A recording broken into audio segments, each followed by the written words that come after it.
Le gisement est à ciel ouvert. Les couches sont naturellement séparées. Une dizaine de bancs sont ainsi utilisés, formant des marches géantes. La difficulté principale de l'extraction est la forte pente des bancs, inclinée de plus ou moins 20%. Première opération. Découpe verticale sur la longueur des bancs à l'aide de haveuses.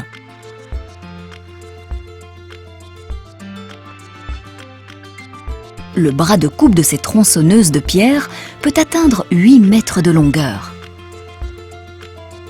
Les chaînes munies de segments diamantés entaillent de 5 cm la longueur du banc sur une profondeur de plus de 7 mètres.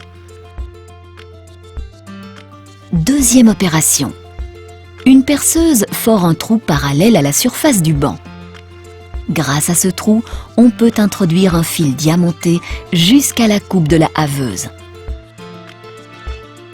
Troisième opération, découper le banc perpendiculairement à la première coupe. Le diafil est un fil diamanté entraîné par une roue qui scie de haut en bas des tranches de 2 mètres de large.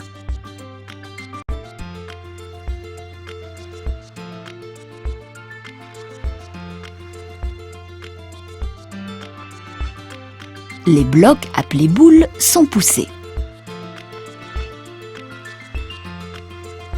Ces boules de plus ou moins 300 tonnes sont trop volumineuses et donc trop lourdes pour être transportées telles quelles.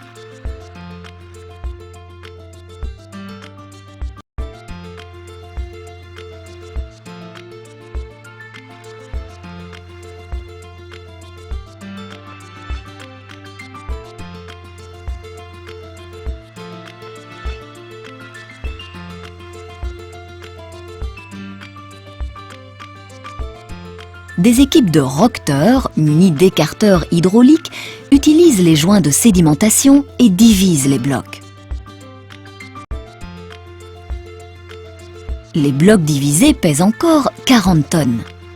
Ils sont ensuite emportés vers la surface.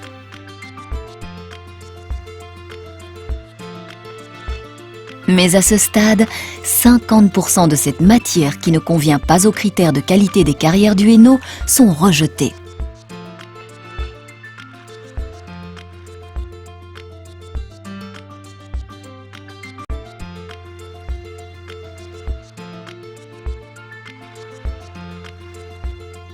Les blocs sont acheminés sur les chantiers du brut.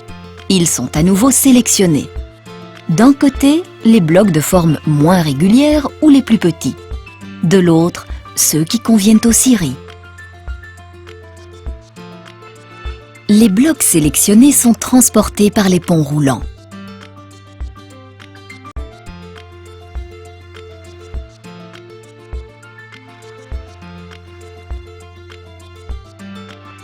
Ils sont ajustés individuellement sur des chars pour être placés sous les châssis afin d'être débités parallèlement aux couches de sédimentation.